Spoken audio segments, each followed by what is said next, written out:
जय श्री महाकाल। दोस्तों, हमने सुना है कि भगवान ने औरत को माँ का दर्जा दिया है, लेकिन अफसोस समाज ने उसे अक्सर कमजोर समझा।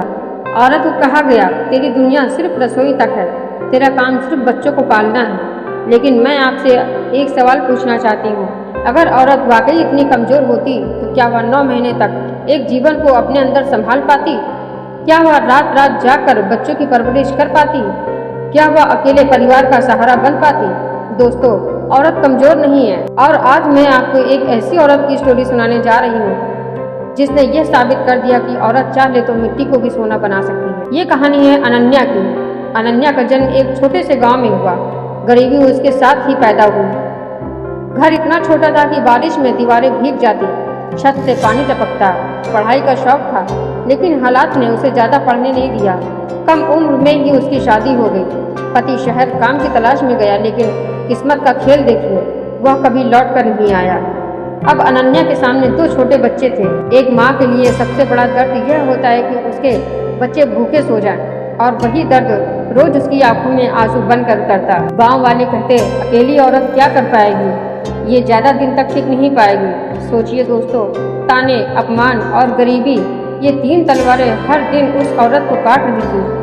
लेकिन अनन्या ने हार नहीं मानी। उसने सोचा, अगर मैं हार गई तो मेरे बच्चे भी हार जाएंगे, मुझे नहीं रुकना है। वह काम ढूंढने गई। किसी ने कहा, घर संभालो, औरत का काम घर संभालना है, बाहर जाकर कमाना नहीं है। किसी ने ताना मारा, लोग क्या कहेंगे, औरत बाहर काम करेगी तो इज्जत चली जाएगी। लेकिन भूख को कौन समझाए? बच्चों की आंखों में आंसू भरे देखकर वह किसी भी काम के लिए तैयार हो जाती। कभी खेतों में मजदूरी की, कभी बर्तन मांजे, कभी दूसरों के घर में झाड़ू पोछा किया। कई बार लोग गाली भी देते। काम का पैसा तब तक नहीं देते जब तक वो अपने घर का पूरा काम नहीं करा लेते। दोस्तों सोचिए, एक औरत अकेली, गरीब, बिना सहारे की, कितने अपमान झेल कर भी हार नहीं मान रही थी। क्या यह ताकत किसी कमजोर इंसान में हो सकती है? अनन्या को थोड़ी बहुत सिलाई आती थी। एक पुरानी टूटी हुई मशीन घर के कोने में पड़ी थी। उसने उसे ठीक करवाया और कपड़े सिलना शुरू किया। पहले गांव की औरतें आईं, फिर आसपास के लोग भी आने लगे। लोग मजाक उड़ाते, कपड़े सिलकर कौन अमीर बना है? पर अनन्या जानती थी, हर बड़ा काम छोटे काम से शुरू होता है। रात रात जाकर वह सिलाई करती, दिन में बच्चों को पढ़ाती। कई बार बिजली नहीं होती तो मिट्टी के दिए को रोशनी का काम करती। सोचिए दोस्तों, अंधेरे में बैठी वह औरत अपने हाथों से रोशनी बुन रही थी।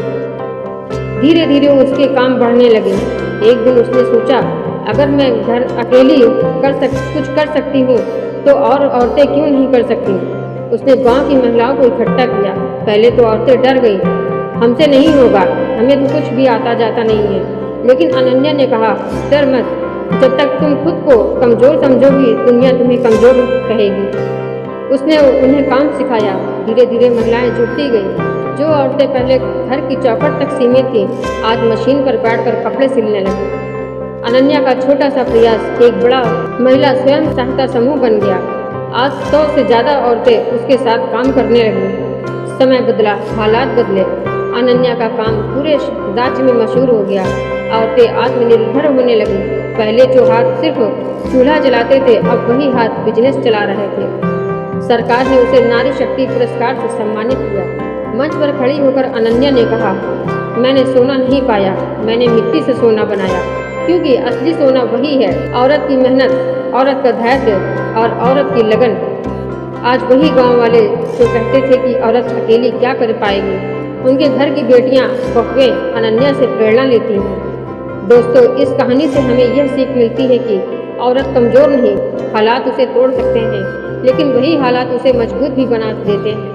अगर औरत ठान ले तो ताकत उसे रोक नहीं सकती। हर औरत के अंदर अनन्या छिपी है। जरूरत है बस उसे हिम्मत से पहचानने की, सपनों पर विश्वास करने की और कभी हार न मानने की। याद रखिए दोस्तों, औरत अगर ठान ले तो मिट्टी से भी सोना बना सकती है।